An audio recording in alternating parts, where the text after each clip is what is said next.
質問来てた。さすがにキンクル対ロボットはキンクル不利ですよね。結論、キンクル有利です。確かにロボットはスマブラ SP を代表する強キャラで、体が高い重量級にもかかわらず、大会でも VIP でもスマメイトでも大いに暴れ回っており、国内外問わず超上位キャラの一角と言われています。そんな強キャラ相手にオンラインのラグの中下スマ話してるだけのキンクルでは不利だと思う方も多いでしょう。しかし私は、すげえ IQ 出すらしいじゃんと言われるくらいの天才なので、ロジカルにキンクル有利を証明できます。では行きます。まずキンクルの優秀な点を挙げていきましょう。彼は動きこそ遅いですが、技自体は優秀です。代表的なのは下投げでしょう。キンクルは下投げで相手を埋めることができます。これは強力な個性と言えますね。さらに埋まった相手が出てきたタイミングで上様が当たればそのまま撃墜もできます。相手がレバガチャをしなければカス当たりになるので運次第になりますが、両方本当になればもうぶっ壊れキャラなので、これは仕方ないでしょう。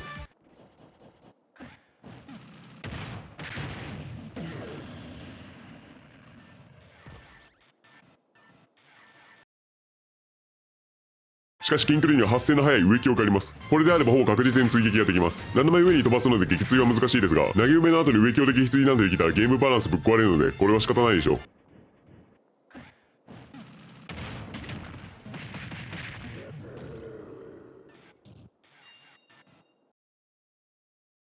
しかしキンクルには優秀な飛び道具があります。見てください、この強そうな弾。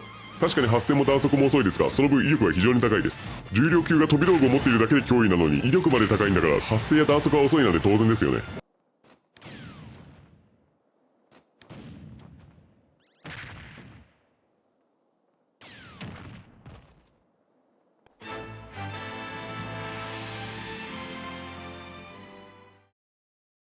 しかしキンクルにはなんと反射があります。重量級で飛び道具があるのに反射まであるなんて、これはぶっ壊れ確定の最強キャラですね。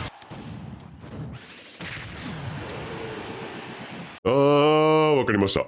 ここまで来たらもう最終奥義を出すしかありません。皆さん少し前に話題になったキンクルの奥義をご存知でしょうか？そう、王冠増やしです。これは本来横 B でしか使えない王冠を複製することで王冠を2個使えるようになるバグ技仕様です。知らない方で軽く紹介すると、これはとある動画がきっかけで一時期話題となり、キンクルが最強キャラになったと国内外のスマブラが騒ぎに騒いだ伝説のバグ技仕様です。やり方はいろいろありますが、メインの方法は横 B で王冠を投げた後にキャッチする直前に自滅することです。そうすると復活と同時に2つ目の王冠が落ちてきます。地続きのステージだと簡単にできるようになります。なんか2個出てきたんだけど何これ。これを拾えばアイテムのように投げることができ、コンボにも使えますし、復帰阻止にも使えますし、バーストにも使えます。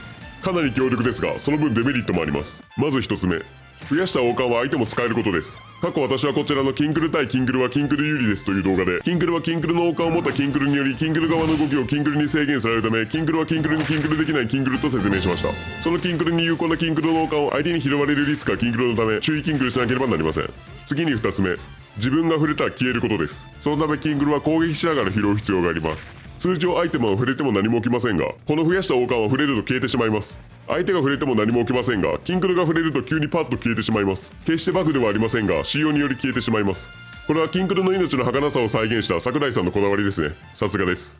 このように多少リスクはありますが、うまく使えれば相手を圧倒しながら地上を制し、さらには即死コンボまでできるようになります。自滅して1ストックを失う必要がありますが、体重が重くて飛び道具を持っていて反射もできるキャラがアイテム持ちできて即死までできるようになるんですから、1ストック失うくらいの代償がないと使えないのは当然中の当然です。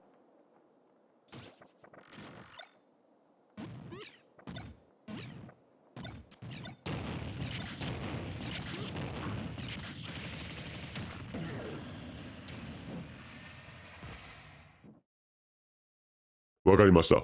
ここまで来たらもうキンクルのとっておきの技を紹介するしかないですね。皆さんはキンクルの最大の強みは何かわかりますか？そう、上 B です。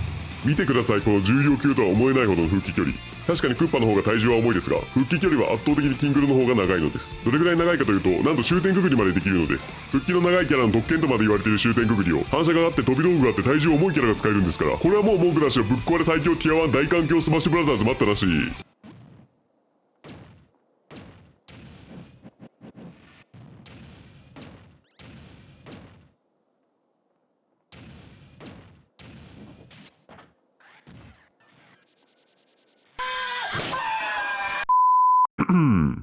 失礼しました。確かに技はロボットの方がちょっぴり強いものがちらほら散見されることもないこともないような考察がはびこることが懸念される可能性もなきにしもあらずと言えなくもないです。ただなんかこう、なんだろう。情報がいろいろこうごちゃごちゃしちゃって何が何だかわからなくなってきたので、ここはドンキー界に一番詳しいクランキーコングに話を聞きに行ってみましょう。実はバランザに登場するクランキーコングは話しかけるたびに毎回キンクルの特徴について詳しく教えてくれるのです。例えば組織のトップであること、派手な格好をしていること、ギザギザな歯があることなどなど詳しく教えてくれます。これは期待できますね。ここまで詳しいとロボットに有利を取れる情報を持っている可能性も高いです。では早速ステージ中を探し回ってロボットに有利を取れる情報を持っているクランキーを探しに行きましょう。まず原生林の階層からです。ここのクランキーから聞けるキンクルの情報は手下を引き連れているということだけですね。スマブラでは手下のクレムリン軍団は出てこないので関係ないですね。次行きましょう。次は合流点の階層です。ここのクランキーから聞けるキンクルの情報は飛び道具を使うということだけですね。ロボットの方が圧倒的に強い飛び道具を使う。バカが作った性能の飛び道具、少し個性が強めな飛び道具を持っているので関係ないですね。次行きましょう。次は立ち入り禁止の階層です。ここのクランキーから聞けるキンクルの情報はギョロッとした目をしているということだけですね。まあ見ただけでわかる情報ではありますが、さすがの物知りクランキーも毎回貴重な情報をくれるわけではないですからね。たまにはこういう日もありますよ。気を取り直して次行きましょう。次は砂漠の階層です。ここのクランキーから聞けるキンクルの情報は金ピカなものを身につけているということだけですね。これは王冠のことだと思いますが、誰でも知ってる情報をドヤ顔で話すとか TikToker じゃねえんだからよ。もっとまともな情報くれねえかな。おっと失礼しました。気を取り直して次行きましょう。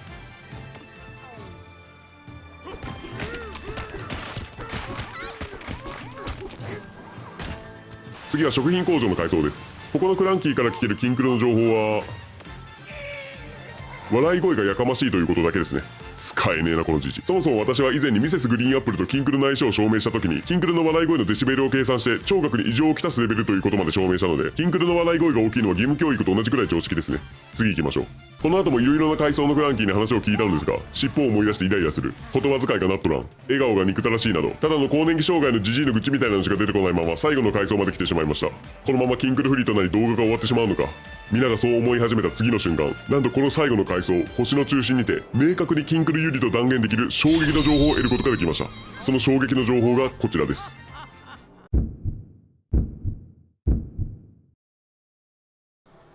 それにしてもやつめ、あんななりしてメカに強いのはなかなかやるわい。これは決まりましたね。